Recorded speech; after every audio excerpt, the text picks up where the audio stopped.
Hello students, how are you. आप सभी छात्र छात्राओं का मेरे यूट्यूब चैनल एस के मिश्रा केमिस्ट्री क्लासेस पर हार्दिक स्वागत। ऐसे छात्र जिन्होंने अभी तक चैनल को सब्सक्राइब नहीं किया है, सब्सक्राइब कर लेंगे, और जिन्होंने कर लिया उनके लिए बहुत बहुत धन्यवाद। आज के इस सत्र में, इस टॉपिक में हम लोग बात करने वाले हैं ऑर्गेनिक केमिस्ट्री के बारे में, यानी कार्बनिक रसायन के बारे में। मोस्टली ये होता है कि छात्र कार्बनिक रसायन से काफ़ी डर लगता है उनको, और देखा जाए तो कार्बनिक रसायन ही क्या है, बहुत ही एक इजी है। अगर आप इसको सही से समझ के कॉन्सेप्ट आप क्लियर करके आप इसको स्टडी करते हैं तो बहुत ही आसान हो जाता है, क्योंकि इसमें क्या होती है, केमिकल रिएक्शंस होती हैं। तो केमिकल रिएक्शन को करने के लिए क्या है, आपको बहुत सारे आपके अंदर कॉन्सेप्ट डेवलप होना चाहिए। ये नहीं कि आपने 2 4 6 रिएक्शन रट ली, तो रटना नहीं है, किसी भी रिएक्शन को हमको समझ के हमको पढ़ना है। लेकिन इससे पहले हमको एक बहुत ही इम्पॉर्टेंट एक टॉपिक है वो पता होना चाहिए। वो क्या है, IUPAC नामकरण, यानी कार्बनिक यौगिकों का नामकरण किस पद्धति के द्वारा किया जाता है। तो छात्रों, IUPAC का जो नामकरण है वो हम किसके द्वारा करते हैं, वो IUPAC पद्धति है। IUPAC शॉर्ट फॉर्म में इसको क्या मैं बोलूँगा, IUPAC बोलूँगा। IUPAC फुल फॉर्म इसकी देखिए क्या हो जाएगी, international union of pure and applied chemistry. ठीक है ना। तो इसका जो हेड क्वार्टर वो जनेवा में है। साइंटिस्ट की वहाँ पर एक मीटिंग हेल्ड हुई थी। तो जब बहुत सारे कंपाउंड्स हो गए, तो इतने सारे कंपाउंड्स का हम नाम नहीं रट सकते, अलग अलग उनके नाम जो कॉमन नेम है वो नहीं रट सकते हैं। तो इसके लिए क्या है, एक इंटरनेशनल लेवल का एक नॉमेनक्लेचर एक होना चाहिए था। तो उसको विकास किया गया, उसको डेवलप किया गया, और इसे क्या कहते हैं, IUPAC कहते हैं। और इसी के अकॉर्डिंग क्या है, किसी भी कंपाउंड का हम जो है वो नॉमेनक्लेचर कर सकते हैं। तो इसके नॉमेनक्लेचर के क्या कैसे करते हैं, कौन कौन से इसमें स्टेप्स होते हैं, उनको हम लोग देखते हैं ध्यान से। तो देखिए, IUPAC नामकरण के लिए, ये IUPAC नामकरण है। तो इसके लिए क्या है, कौन कौन से शब्दों का देखिए प्रयोग करेंगे, क्या क्या इसकी शब्दावली होती है, क्या इसकी टर्मिनोलॉजी है, पहले उसके बारे में बात करते हैं। सिर्फ आपको क्या करना है, ये जो 3 टर्म हैं, कौन कौन से देखिए वो 3 टर्म हैं। एक तो है प्रीफिक्स, जिसे कहते हैं पूर्व लग्न, हिंदी में कहते हैं पूर्व लग्न। दूसरा क्या है, शब्द मूल, या इसे कहते हैं वर्ड रूट, जो मुख्य श्रृंखला को निरूपित करेगा। एक एक के बारे में हम लोग बात करेंगे। तीसरा क्या है यहाँ पे शब्द सफिक्स, या इसे कहते हैं अनुलग्न। ठीक है ना। तो मैं सबसे पहले मैं बात करता हूं शब्द मूल की। ठीक है, शब्द मूल क्या होता है, या वर्ड रूट क्या होता है। वर्ड रूट का मतलब क्या हुआ, यानी जो कार्बन, जो भी आपको कंपाउंड दिया होगा, जो भी आपका ऑर्गेनिक कंपाउंड दिया हुआ है, तो उसमें क्या करते हैं, कार्बन श्रृंखला को निरूपित करता है। यानी उसमें कितने कार्बन की जो चेन है, जो श्रृंखला है, उसको हम निरूपित किससे करते हैं, शब्द मूल के द्वारा। Is that clear. यानी क्या रिप्रेजेंट करेगा, कार्बन परमाणुओं की श्रृंखला को निरूपित करेगा। कार्बन परमाणुओं की श्रृंखला या चेन को ये शो करेगा कि उसमें कितने कार्बन की जो है वो श्रृंखला है, उसको हम क्या बोलेंगे, शब्द मूल बोलेंगे। और उस कार्बन परमाणु की संख्या के आधार पर शब्द मूल क्या लगेगा, उसके कुछ नाम होते हैं, हमको वो याद करना पड़ेंगे। तुम उसको देखते हो कौन कौन से देखिए नाम होते हैं शब्द मूल में। सबसे पहला, अगर कार्बन परमाणु की श्रृंखला, यानी कार्बन परमाणु की श्रृंखला अगर एक है, एक कार्बन की चेन है, तो उसको क्या लगाएंगे, मेथ। उसको हमको लर्न करना है। देखिए तो सबसे पहले हम लोग क्या पहचानेंगे कि दिए गए कार्बनिक यौगिक में कार्बन परमाणुओं की कितनी श्रृंखला है, यानी कार्बन परमाणु की कितनी संख्या है वहां पर। देखिए, अगर कार्बन परमाणु की एक संख्या है, यानी अगर एक कार्बन की चेन है, सिर्फ कार्बन में सिर्फ एक ही कार्बन है, तो उसके लिए तो क्या बुक लिखेंगे, इसके शब्द मूल क्या लगाएंगे, मेथ। मैं हिंदी में भी लिख देता हूँ, अंग्रेजी दोनों में लिख देता हूँ। इसको क्या लिखेंगे, मेथ। अगर उसमें 2 कार्बन है श्रृंखला में, कंपाउंड में, तो इसके लिए क्या लगेंगे, शब्द मूल एक लगेगा, एक। इसी तरह से अगर 3 है, तो 3 के लिए क्या लगाएंगे, pro P R O P, pro. अगर 4 है तो क्या लगाएंगे, ब्यूट। इसी तरह से अगर 5 है तो 5 के लिए पेंट। 6 है तो 6 के लिए क्या आएगा भाई? हेक्स।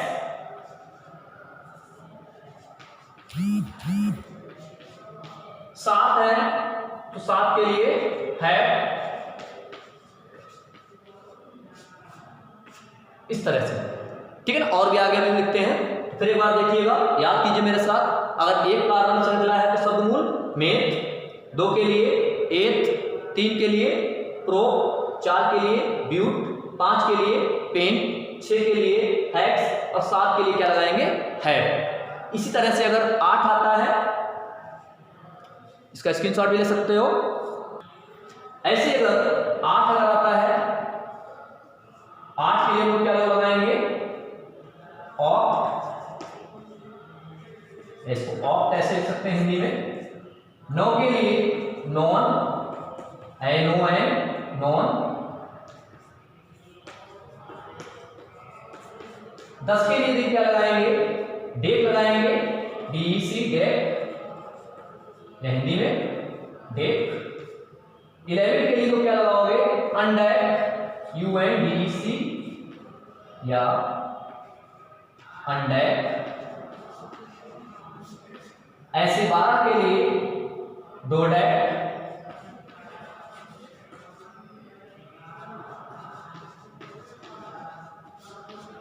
इसी तरह से क्या है, हम डेक शब्द उसमें लगाते जाएंगे। अगर 13 है तो ट्राइडेक, 14 है तो क्वाड्रेक, 5 के लिए पेंटेक, ऑक्टेक। इसी तरह से क्या है, इस तरह से क्या कर सकते हैं हम, पूरा नॉमेनक्लेचर ये शब्दमूल जो है सभी के लिए लिख सकते हैं। अगर इसी के लिए 20 के लिए आता है 20 के लिए तो क्या लगाएंगे? 20 के लिए हम लोग लगाएंगे दो डेक। अब देखिएगा, इसमें जब हमको शब्दमूल पता चल जाएगा तो इसके बाद हम लोग क्या करेंगे, इन सबसे पहला काम क्या है IUPAC में, हमें शब्दमूल के बारे में जानना। तो शब्दमूल देखिए क्या होते हैं, इसका आप स्क्रीनशॉट भी ले सकते हैं। शब्दमूल जानने के बाद, इन परमाणु उसमें श्रृंखला निकालने के बाद क्या करेंगे, हम लोग उसमें देखते हैं प्रीफिक्स। हम लोग नियम बाद में सीखेंगे, पहले शब्दावली जानते हैं। इसके बाद क्या आता है नंबर 2 पे, तो सबसे पहला क्या है शब्दमूल, दूसरा नंबर है प्रीफिक्स यानी पूर्व लग्न। तो पूर्व लग्न देखिए किसे कहते हैं, पूर्व लग्न का मतलब क्या हुआ, यानी बे शब्द। प्रीफिक्स, प्री मीन्स क्या हुआ भाई? पहले, ठीक है, पूर्व में। और फिक्स माने चिपकने वाला, यानी चिपकने वाला या लगने वाला। प्री माने पहले और फिक्स माने फिक्स होने वाला, इन लगने वाला। यानी बे शब्द जो शब्द मूल से पहले लिखे जाते हैं या पहले जुड़े होते हैं, उन्हें क्या बोलेंगे? प्रीफिक्स बोलेंगे। यानी ऐसे यहाँ पे मान लिया आपका शब्द मूल यहाँ पे लिखा आपका मेथ। अब इससे पहले यहाँ पर जो शब्द जो लिखेंगे वो क्या कहलाएगा? प्रीफिक्स कहलाता है। हिंदी में से कहते हैं पूर्व लग्नक या पूर्व लग्न कहते हैं, अर्थात जो शब्द मूल से पहले लिखा जाए, ठीक है ना। यानी यहाँ पर शब्द मूल वाली लिखा हुआ है, या मैंने शब्द मूल वाली लिख दिया एक। अब एक से पहले जो शब्द आएगा वो शब्द क्या कहलाएगा? वो कहलाएगा पूर्व लग्न कहलाएगा। Is that clear? तुमने दो चीजें सीख ली। शब्द मूल क्या होता है? कार्बन परमाणु की संख्या को प्रदर्शित करता है। पूर्व लग्न क्या होते हैं? जो कार्बन श्रृंखला से पहले, यानी शब्द मूल से जो पहले लिखा जाएगा वो क्या बन जाएगा? पूर्व लग्न कहलाएगा। ये क्या क्या होते हैं इसको हम जरा डिस्कस करते हैं।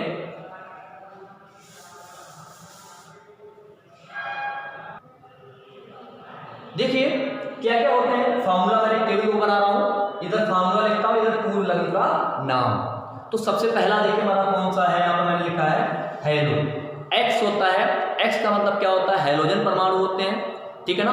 लेकिन यहाँ पर क्या बॉन्ड देखिए लगा होगा, ये जो लाइन मैंने आपको ऐसे खींची हुई क्या है? बॉन्ड है, यानी कहीं ना कहीं किसी कार्बन श्रृंखला से बॉन्ड के द्वारा जुड़ा होगा, ठीक है ना। तो इसको क्या बोलते हैं? हेलो बोलते हैं। यानी इसका कॉमन नेम क्या है? हेलो, ठीक है ना। और हेलोजन कितने प्रकार के होते हैं? फ्लोरीन, क्लोरीन, ब्रोमीन, आयोडीन, ये चार आपके मुख्यतः हैं। तो देखिए अगर एक्स है तो इसको क्या लिखेंगे? पूर्व लग्न क्या लगाएंगे? हेलो। और एक्स बराबर क्या हो सकता है? फ्लोरीन, क्लोरीन, ब्रोमीन, आयोडीन, ये हो सकते हैं। अगर देखिए एफ लिखा हुआ है तो हेलो आपको पता है, एफ का देखिए क्या हो जाएगा? फ्लोरो।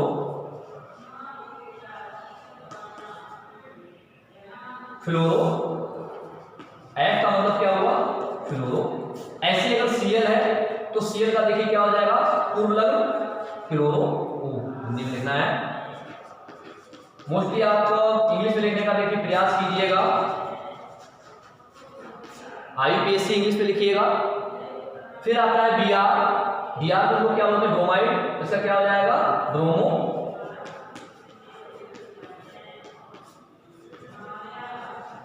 ब्रोमो।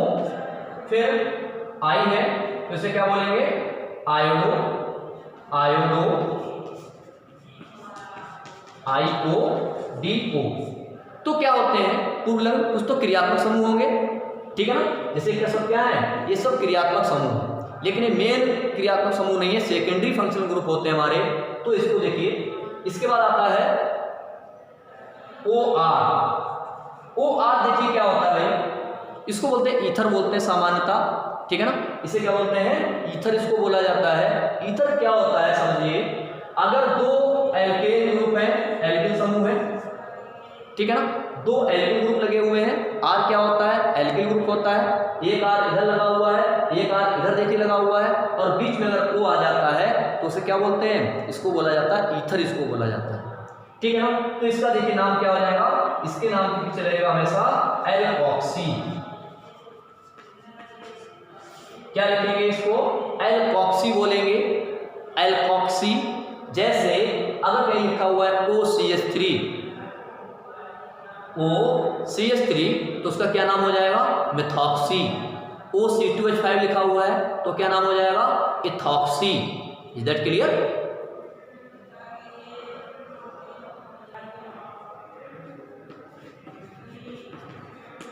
इसका नाम हो गया मेथॉक्सी। इसी तरह से अगर कहीं लिखा हुआ है OC2H5 तो क्या हो जाएगा एथॉक्सी हो जाएगा। यानी ईथर क्रियात्मक समूह का क्या करेंगे हम लोग, हमेशा पूर्व लग्न लगाएंगे, ध्यान रखिएगा। OC2H5 तो क्या हो जाएगा एथॉक्सी हो जाएगा। इसी तरह से क्रियात्मक समूह है NO2। NO2 का भी हमेशा क्या देखिए लगेगा, हमेशा ध्यान रखिएगा प्रीफिक्स ही लगेगा, इसका भी हमेशा पूर्व लग्न ही लगेगा, और इसका पूर्व लग्न देखिए क्या हो जाएगा नाइट्रो,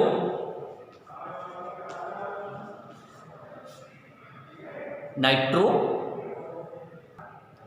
तो इसी तरह से क्या हुआ, कुछ क्रियात्मक समूह थे जो क्या होते हैं पूर्व लग्न के रूप में प्रयोग किए जाते हैं। कुछ ऐसी हमारी साइड चेन भी होती, पार्ट श्रृंखलाएं भी होती हैं, यानी कार्बन परमाणु की श्रृंखलाएं होती हैं, वो भी क्या होती हैं पूर्व लग्न के रूप में प्रयोग की जाती हैं। जैसे यानी कि हम इसको सामान्यता क्या देखिए लिखेंगे R फॉर हमारा क्या होता है एल्किल।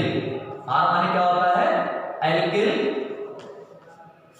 एल्किल समूह होता है, और इसके लिए हम लोग क्या देखिए लगाएंगे, इसका नाम क्या है एल्किल समूह इसका नाम है। और इसके लिए पूर्व लग्न देखिए क्या लगेगा, हमेशा ध्यान रखिएगा एल्किल ही लगेगा। पूर्व लग्न क्या लगाएंगे भैया एल्किल लगाएंगे। एल्किल, अभी हम लोग बात करेंगे एल्किल होता क्या है, दैट क्लियर। जैसे मैं एग्जांपल ले लूं CH3, तो CH3 क्या है मेथेन का डेरिवेटिव है, एक कार्बन की चेन है, यानी मेथेन होता है एक कार्बन वाला, ठीक है ना हाइड्रोकार्बन, और उसमें से जब एक H निकल गया तो क्या बन गया मेथिल बन गया। तो इसका नाम देखिए क्या हो गया मेथिल नाम।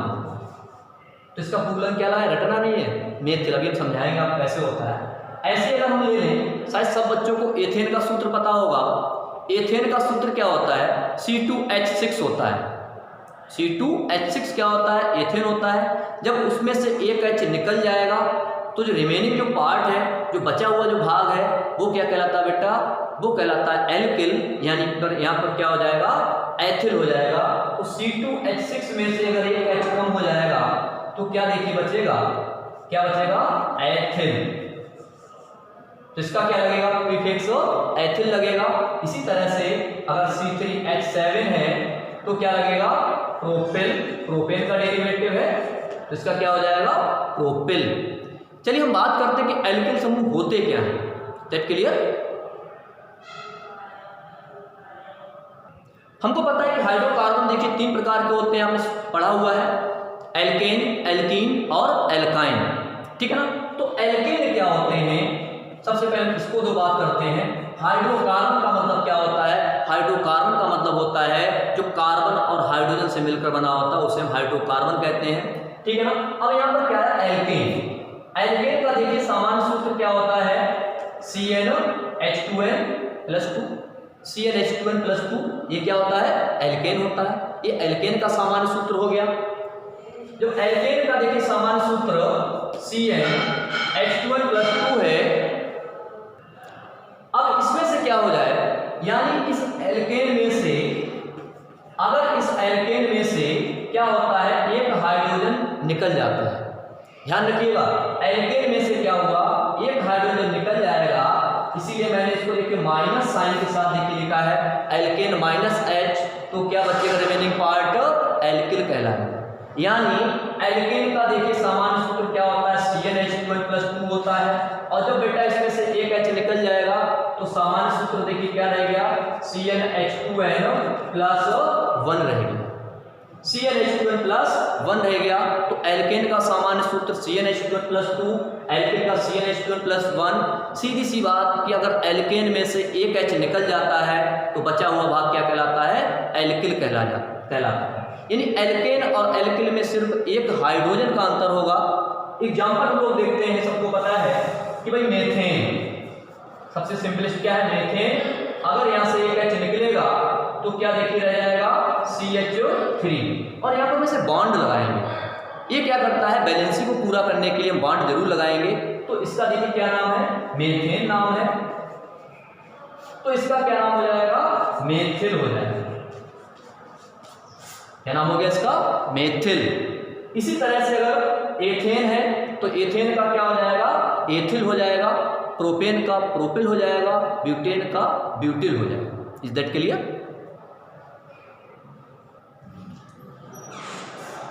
ये देखिए किसका फॉर्मूला हो गया? एथेन का है। अब एथेन में से मैंने क्या किया? एक ऐसे देखिए निकाल दिया, क्या बचा? CH3CH2, या मैं इसको लिख सकता हूं C2H6। अब C2H6 में से एक H जब निकल जाएगा तो क्या बच जाएगा? C2H5। इसका नाम क्या हो गया? एथिल।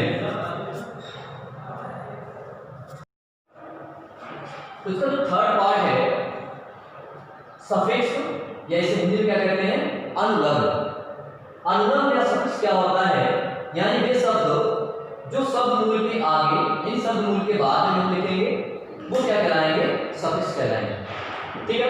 सफिक्स भी देखिए दो प्रकार के होते हैं। अनुलग्न दो प्रकार के होते हैं। कौन कौन से? एक होता है प्राइमरी अनुलग्न यानी 1 डिग्री सफिक्स। दूसरा क्या होता है? सेकेंडरी या द्वितीयक सफिक्स, या इसको बोलते हैं सेकेंड डिग्री सफिक्स, ठीक है। तो इनको कैसे यूज करेंगे, कौन कौन से होते हैं इसको देखते हैं। प्राइमरी सफिक्स होते हैं वो कौन कौन से हैं? सिर्फ ध्यान रखिएगा, ये सिर्फ 3 ही हैं, एन, इन और आइन। प्राइमरी सफिक्स सिर्फ 3 प्रकार के होते हैं। एक तो एन, इसको मैं हिंदी में लिख सकता हूं, एन, इन, और तीसरा क्या होगा? आइन। That clear? एन, इन, आइन। कैसे तुम पहचाने कौन सा प्राइमरी में से एन, आइन क्या है? अगर कार्बन और कार्बन के बीच में, पूरे कंपाउंड में कार्बन और कार्बन के बीच में, ध्यान सुनिएगा बात को, कार्बन और कार्बन के बीच में अगर सिंगल बॉन्ड है तो उसको हम क्या लगाएंगे? प्राइमरी सफिक्स एन लगाएंगे। That clear? दूसरा क्या है? इन। इन का प्रयोग हम लोग कब करेंगे? जब कार्बन और कार्बन के बीच में क्या हो? डबल बॉन्ड हो, तो हम लोग क्या यूज करेंगे? इन यूज करेंगे। तीसरा क्या है? आइन। इसका यूज कब करोगे? जब कार्बन और कार्बन के बीच में 3 बॉन्ड होते हैं, अर्थात कार्बन और कार्बन के बीच में ट्रिपल बॉन्ड है, तो क्या लगाएंगे? सफिक्स आइन लगाएंगे, ठीक है ना। यदि carbon carbon single bond in, carbon carbon double bond तो इन, और कार्बन कार्बन ट्रिपल बॉन्ड तो आइन। इस तरह से क्या करते हैं? ये सिर्फ और सिर्फ 3 ही हमारे प्राइमरी सफिक्स हैं, इनका यूज करेंगे। और किसी भी कंपाउंड में जरूर होंगे, यानी अगर वहां पे कोई डबल बॉन्ड नहीं है कार्बन कार्बन के बीच में तो आप एन लगाएंगे, अगर कहीं पे डबल आ जाता है तो आप इन लगाएंगे, अगर डबल ट्रिपल अगर दोनों आ जाते हैं तो हम दोनों लगाएंगे इन, आइन। Is that clear? नेक्स्ट हम लोग बात करते हैं सेकेंडरी सफिक्स या द्वितीयक अनुलग्न की।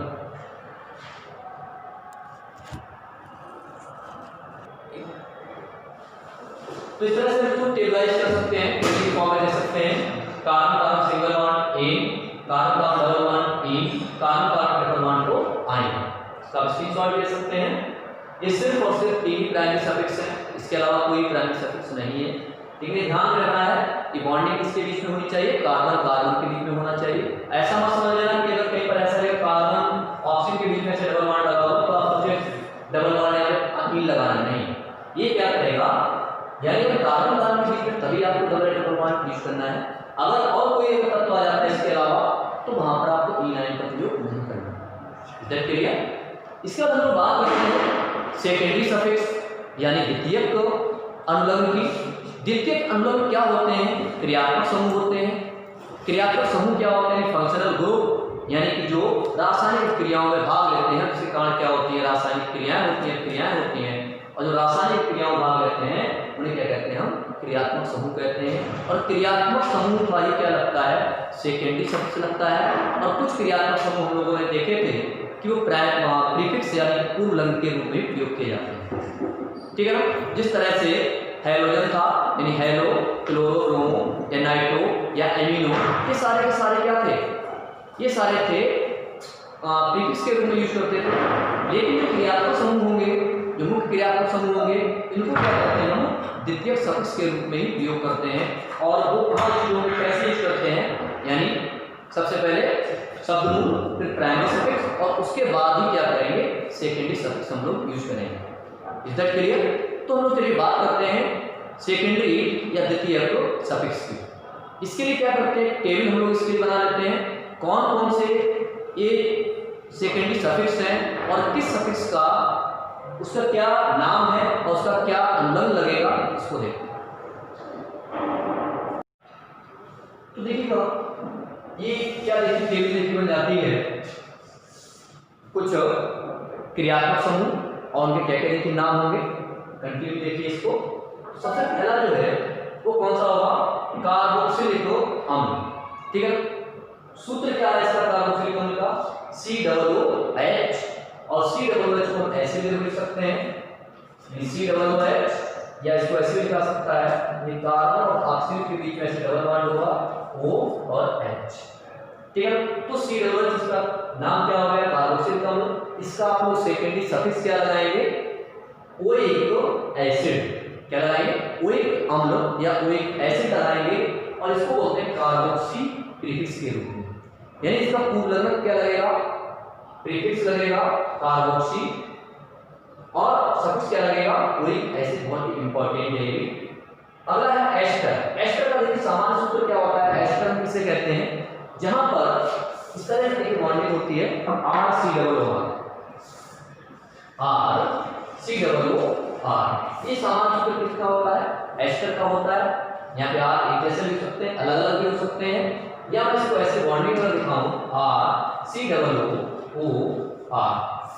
ठीक है, तो इसमें देखिए सफिक्स क्या लगेगा, सफिक्स लगेगा OE या OA। ध्यान रखिएगा, बहुत इंपॉर्टेंट है। सफिक्स क्या लगाएंगे, OE लगाएंगे। प्रीफिक्स क्या होगा इसका, ऑक्सीकार्बोनिल। तीसरा है, अगला है इसमें कार्बोनिल हैलाइड। कौन सा है, कार्बोनिल हैलाइड। देखिए इसका फॉर्मूला क्या होता है, COX, और X माने आपको पता है कि क्या होते हैं, हैलोजन होते हैं। X मींस क्या होता है, हैलोजन, यानी फ्लोरीन, क्लोरीन, ब्रोमीन, आयोडीन। अब मैंने बोला कार्बोनिल हैलाइड, इसका मतलब क्या होगा, कार्बोनिल समूह CO होगा और उसके साथ क्या जुड़ा होगा, X जुड़ा होगा। ये सूत्र क्या देखिए बन गया, COX। ठीक है ना, या मैं इसको ऐसे लिख सकता हूं, कार्बन ऑक्सीजन के बीच में डबल बॉन्ड और X। इसका देखिए क्या लगेगा, कार्बोनिल हैलाइड का सफिक्स लगेगा ओइल हैलाइड, ओइल हैलाइड, और प्रीफिक्स हैलोफॉर्माइल। ये क्या आपको सफिक्स याद रखना है, ओइल हैलाइड। जैसे मैं एग्जांपल लेता हूं, जैसे अगर मैं ले लूं COCl, ठीक है ना, तो COCl का क्या नाम हो जाएगा, ओइल हैलाइड है सामान्य नाम। ओइल क्या आएगा, ओइल, और Cl के स्थान पर, हैलाइड के स्थान पर क्या है, Cl है, तो क्या हो जाएगा OL chloride. That clear? OL chloride अगर मान लिया COBr है तो क्या हो जाएगा OL ब्रोमाइड, अगर COI है तो OL आयोडाइड। That clear? अगला देखिए क्या है एमाइड।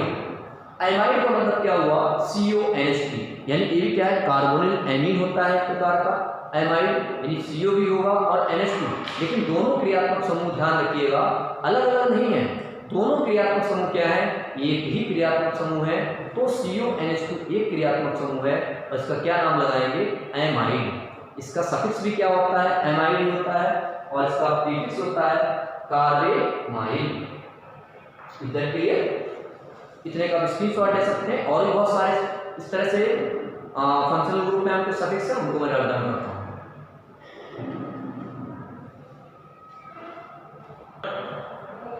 नेक्स्ट देखिए क्या है, नेक्स्ट क्रियात्मक समूह हमारा देखिए क्या है साइनाइड CN और यहाँ पर CN है तो इसकी सफिक्स क्या लगाएंगे नाइट्राइल और प्रीफिक्स क्या हो जाएगा साइनो। तो CN नाइट्राइल लगेगा, प्रीफिक्स साइनो। इसी तरह से बहुत ही इंपॉर्टेंट है एल्डिहाइड। एल्डिहाइड क्रियात्मक समूह क्या होगा CHO और CHO क्रियात्मक समूह जब भी होगा तो हम लोग क्या बोलेंगे इसको एल्डिहाइड बोलेंगे। और अगर मैं इसकी बॉन्डिंग लिखवाऊं तो ऐसे भी लिखा जा सकता है, ठीक है। CHO एल्डिहाइड होगा तो इसमें ध्यान रखिएगा सफिक्स क्या लगेगा अल, प्रीफिक्स क्या लगाएंगे फॉर्माइल। इसी तरह से नेक्स्ट है कीटोन। कीटोन में देखिए क्या होगा कीटोन समूह क्या होता है यानी CO समूह क्या कहलाता है कीटोन कहलाता है, ठीक है ना। सफिक्स क्या लगेगा ओन और प्रीफिक्स कीटो या ओन। अगला है नेक्स्ट अल्कोहल, ये बहुत इंपॉर्टेंट है। अल्कोहल OH से रिप्रेजेंट करेंगे, सफिक्स ऑल OL ऑल और प्रीफिक्स क्या लगाएंगे हाइड्रोक्सी। नेक्स्ट है एमीन, इसका लगाएंगे एमीन और प्रीफिक्स क्या लगाओगे एमिनो। एमीन का एमीन ही लगेगा और सूत्र क्या होता है इसका NH2 होता है, ठीक है। आप इसका भी स्क्रीनशॉट ले सकते हैं। ये जो मैंने आपको टेबल जो बनाई है क्रियात्मक समूह की एक वरीयता क्रम में है। अगर मोर देन अगर 1 फंक्शनल ग्रुप लगे होते हैं किसी भी कंपाउंड्स में तो क्या करना पड़ता है वरीयता क्रम के आधार पर क्या है आपको वरीयता करेंगे नंबरिंग करेंगे। तो ये क्या है आपका पार्ट 1 है। हम लोग नेक्स्ट पार्ट में सीखेंगे कि हम लोग कैसे नंबरिंग करते हैं और कैसे IUPAC नाम लिखा जाता है। तो इसमें क्या है सिर्फ आपका आज हम लोग इसमें वीडियो में क्या देखा है सब हम लोग किसे कहते हैं पूर्व लग्न और अनुलग्न किसे कहते हैं, ये 3 चीजें कवर करते हैं, ओके।